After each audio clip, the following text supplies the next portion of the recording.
Hi, thanks for joining me. Today I've got another fun Putnam problem. This one comes from 2009 and it's question A3.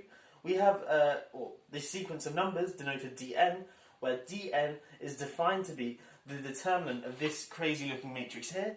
So the first row of the matrix is cosine of 1, cosine of 2, all the way up to cosine of n. And the next row is cosine of n plus 1, cosine of n plus 2, so on, all the way up to cosine of 2n, and so on, all the way down to the last row. So it's an n by n matrix, and it sort of takes up all the values of cosine all the way up to cosine n squared. So for example, D3 is just cos 1, cos 2, cos 3, cos 4, cos 5, cos 6, cos 7, cos 8, cos 9, and of course we're taking the determinant of that. So each of these are going to be some real numbers, and what we want to know is the limit as n goes to infinity of Dn. So in other words, if we take the determinants of all of these matrices, what is the limit as n goes to infinity? Okay, so if you want to have a go at this problem, pause the video now and give it a go for yourself, and I'm going to jump straight into a solution.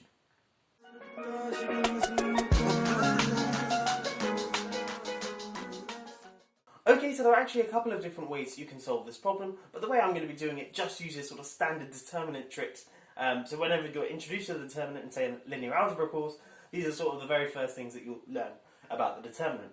Anyway, I'm also going to be using this thing here that I've written at the top, which has nothing to do with determinants. It's just a trigonometric identity. It's cosine of x plus cosine of y is equal to 2 cosine of x plus y over 2 times cosine of y minus x over 2. Now you can just verify this using your double angle formula, starting from the right hand side to derive the left hand side. But if you're sitting the Putnam exam, you probably know all of these identities by heart. Anyway, okay, and we're going to focus on the case n being bigger than or equal to 3, because remember we only care about n going to infinity, so we may as well just focus on n being bigger than or equal to 3. So I've just sort of redrawn on what our matrix is, but I've sort of omitted the last columns and last rows because we're going to focus just on these first few elements, and then we'll see that something nice happens.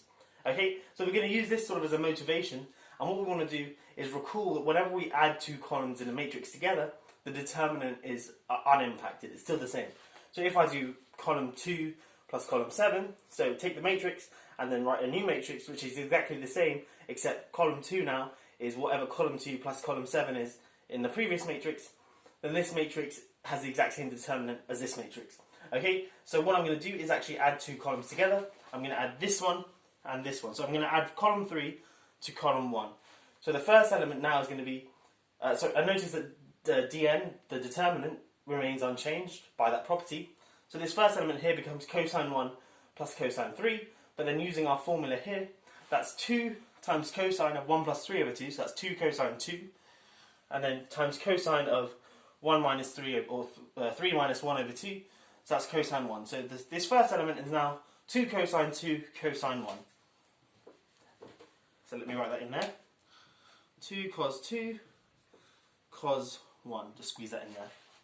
Now let's do this element, this element cos n plus 1 plus cos n plus 3. Again using our formula, x is n plus 1, y is n plus 3. This first thing here becomes 2n plus 4 over 2, so n plus 2. So 2 cos n plus 2. 2 cos n plus 2. And then y minus x becomes n plus 3 minus n plus 1, which is going to be 2 over 2, so cosine of 1.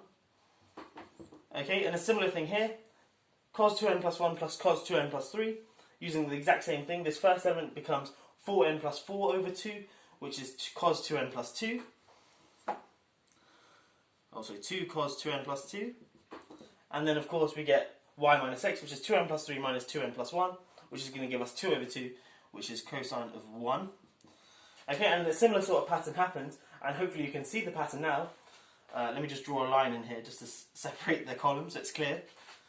Each of these here has a 2 cosine 1 in the product sort of thing, and then what we're left with is cosine of 2, cosine of n plus 2, cosine of 2n plus 2, but that's precisely this column here. So in particular, C1, or I should write C1 is equal to 2 cosine of 1 times C2.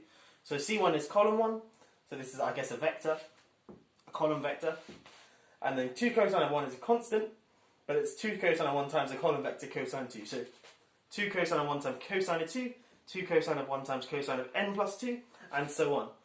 But now we can recall a determinant trick that if two columns are the same, or scalar multiples of one another, which is what we have here, then the determinant is 0. So this holds for any sort of n by n matrix. If you've got two columns which are scalar multiples of one another, or two rows which are scalar multiples of one another, the determinant is going to be 0. So that means that dn is equal to 0. Okay, and this holds for all n bigger than or equal to 3, because we can apply this sort of result to any n, and of course then that means that the limit as n goes to infinity of dn is just 0, because the sequence, it goes d1, d2, whatever those are, but then for n bigger than or equals to 3, it's 0, 0, 0, 0, 0, and so on. So the limit is just 0. Anyway, I hope you have enjoyed this video. I will catch you in the next one. Have a great day.